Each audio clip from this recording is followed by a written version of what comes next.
राजा जो Rolls Royce जैसी car से अपने राज्य में कचरा उठवाता था, बात जमीन की हो या सोने की या महलों की या गाड़ियों की, भारत के राजा कभी पीछे नहीं हटे और शान शौकत में भी भारत अंग्रेजों से 2 कदम आगे ही नजर आया। ये कहानी है भारत के एक राजा और मशहूर रोल्स रॉयस कंपनी की। इस कहानी को सुनने के बाद हंसी भी आएगी, पर आखिर में भारतीय होने पर गर्व भी होगा, क्योंकि इस राजा ने जो किया रोल्स रॉयस के साथ वो उसे कभी भूल नहीं सकता। राजस्थान का शहर अलवर बाकी शहरों की तरह एक आम शहर ही होता अगर इस शहर से महाराजा जयसिंह और रोल्स रॉयस की कहानी न जुड़ी होती। दोस्तों, दिल्ली के करीब अलवर की यह कहानी करीब 101 साल पुरानी है। बात 1920 की है। अलवर में तब एक राजा हुआ करते थे, महाराजा जयसिंह प्रभाकर। उस वक्त उनका दबदबा ऐसा था कि अंग्रेज भी अपना मुंह नहीं खोल पाते थे। अजमेर के कॉलेज से महाराजा ने अपनी पढ़ाई पूरी की थी और उनकी फर्राटेदार अंग्रेजी का पूरे भारत में चर्चा था। कहते हैं कि महाराजा जयसिंह उस वक्त के जहीन राजाओं में से एक थे। महाराजा जयसिंह प्रभाकर करीब 41 साल तक अलवर के राजा रहे हैं और 54 साल की उम्र में उनकी मौत हो गई। मतलब 14 साल ये बिना राजा के जिए। और ये कहानी महाराजा जयसिंह प्रभाकर की है। और यकीन मानिए दोस्तों, कहानी सुनने के बाद आपको हंसी भी आएगी और एक भारतीय होने पर गर्व भी महसूस होगा। तो ये बात है 1920 की। अंग्रेजों की हुकूमत थी। राजा जयसिंह घूमने इंग्लैंड लंदन जाते हैं अपने तमाम नौकरों चाकरों के साथ, और हर राजा की तरह शान शौकत के साथ जीना उनका भी शौक था। 1920 में जब ये लंदन पहुंचे तो वहाँ एक आलीशान होटल में ठहरे और हर दिन कहीं न कहीं घूमने जाया करते थे।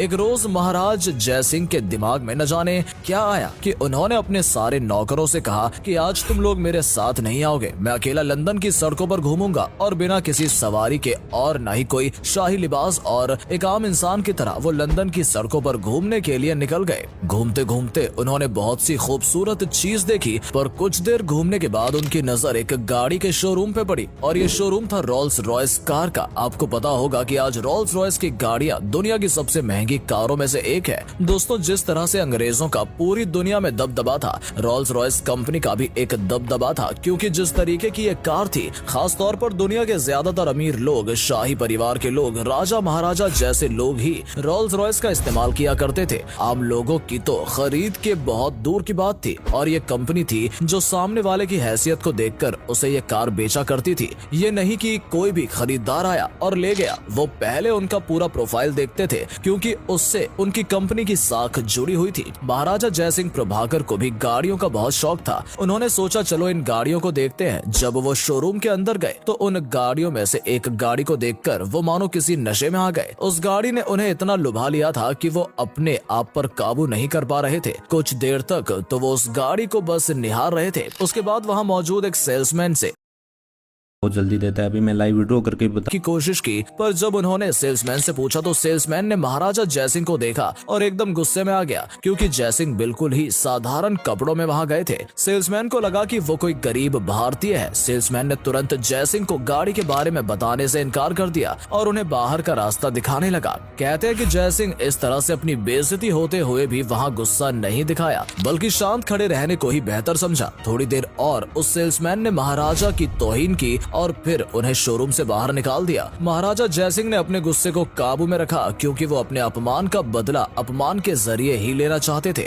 वो दुकान से निकल गए और सीधा चल दिए अपने होटल की तरफ। महाराजा जैसे ही होटल पहुंचे तो बहुत ही ज्यादा गुस्से में थे। फिर से वो अपने राजा के रूप में आए और अपने मैनेजर को बुलाया और कहा कि एक कार का शोरूम है लंदन में। नाम और जगह बताते हुए कहा कि जाके उस शोरूम में सूचना दो कि अलवर के महाराजा शोरूम में आ रहे हैं, उन्हें गाड़ियां खरीदनी है। ये सूचना जब शोरूम में पहुंचाई गई तो वहां हड़कंप मच जाता है, क्योंकि राजा महाराजा और अमीर लोग ही रोल्स रॉयस गाड़ियां खरीदते थे। खबर मिलते ही वहां के ओनर ने उनके शान शौकत वाले इस्तकबाल के लिए रेड कारपेट बिछा दिया था। जब राजा अपने नौकरों चाकरों के साथ अपने शाही सवारी में शोरूम पहुंचे तो देखा कि वहां पहले से ही लोग उनके स्वागत में खड़े हुए थे, जिसमें से एक वो सेल्समैन भी था। पूरी इज्जत के साथ उन्हें अंदर ले जाया गया। जब उन्हें वहां मौजूद गाड़ियां दिखाई गयी तो महाराज ने पूछा कि इस वक्त शोरूम में कितनी गाड़ियां मौजूद मौजूद हैं? तो ओनर ने बताया कि 7 गाड़ियां मौजूद हैं। फिर क्या था, महाराज ने कहा कि मैं 7 के 7 गाड़ियां खरीद रहा हूँ और उन्होंने उसका दाम भी कैश में चुकाया।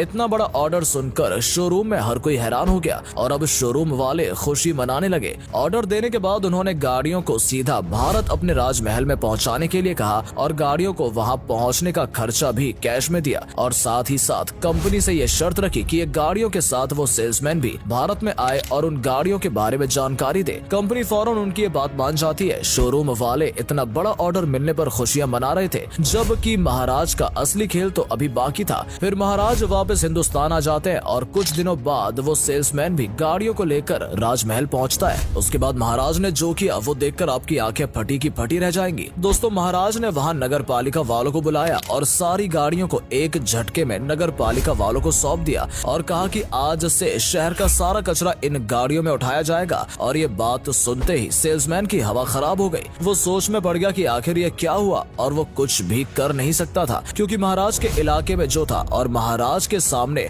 उनके आदेश के बारे में कुछ बोल भी नहीं सकता था। महाराज का आदेश मतलब कानून। अगले दिन से नई रोल्स रॉयस गाड़ियों की मदद से अलवर की सड़कों पे जो कचरे इकट्ठे हो रहे थे और उसमें डाले जा रहे थे, वो मंजर देखने लायक था। जिस गाड़ी को एक्सपेंसिव समझकर लोग इस्तेमाल में लेते थे, उससे अगर कोई कचरा उठाने लगे तो उस गाड़ी की क्या वैल्यू बचेगी, ये आप खुद ही समझ सकते हैं। महाराजा जयसिंह का ये दांव देखकर वो सेल्समैन भी समझ गया कि उसने गलत जगह पंगा ले लिया और ये खबर राजस्थान से दिल्ली होते हुए लंदन और पूरी दुनिया में आग की तरह फैलने लगी कि भारत का एक राजा है जो रोल्स रॉयस गाड़ियों से कचरा उठवाता है। जब ये खबर यूरोप और अमेरिका में पहुंची तो रोल्स रॉयस के ग्राहक इसे सुनकर बहुत दुखी हुए हैं। रोल्स रॉयस के नाम पे अब पहले जैसी रईसियत नहीं दिखाई दे रही थी। हर कोई मजाक उड़ा रहा था कि जिस गाड़ी में भारत अपना कचरा रखता है उसे कैसे कोई चला सकता है। जिन अमीर लोगों ने ये गाड़ियां खरीदी थी उन्हें भी शर्म आने लगी कि मैं कैसी गाड़ी चला रहा हूँ, इससे तो कचरा उठाया जा रहा है। रोल्स रॉयस कंपनी के पास भी लोगों की शिकायत आने लगी। अंग्रेज आकर शिकायत करने लगे, आप कैसी गाड़ी बेच रहे हो जिसको हम लोग खरीद रहे हैं इतने पैसे देकर और ये गाड़ी की वैल्यू ये हो गई है। आजकल कचरा गाड़ी के तौर पर लोग इसका इस्तेमाल कर रहे हैं और एक महाराज हैं जो इससे कचरा उठवा रहे हैं। इस बात ने कंपनी की इमेज बहुत खराब कर दी। देखते ही देखते रोल्स रॉयस की मार्केट नीचे गिरती चली गई। कंपनी के शेयर भी गिरने लगे। ग्राहक उनकी गाड़ियों में दिलचस्पी नहीं ले रहे थे और एक वक्त तो ऐसा लग रहा था कि कंपनी डूब जाएगी। दूसरी ओर महाराजा जयसिंह प्रभाकर इस पूरे नजारे का मजा ले रहे थे। उनकी योजना पूरी तरह से काम कर रही थी। जब रोल्स रॉयस अपनी साख बचाने में कामयाब नहीं हो पाई तो उन्होंने अपने घुटने जयसिंह के आगे टेक दिए। कंपनी की तरफ से जयसिंह को एक पत्र आया जिसमें रोल्स रॉयस ने उनसे माफी मांगी कि सेल्समैन ने जो किया उसकी हम दिल से माफी मांगते हैं और कहा कि बस आप रहम करके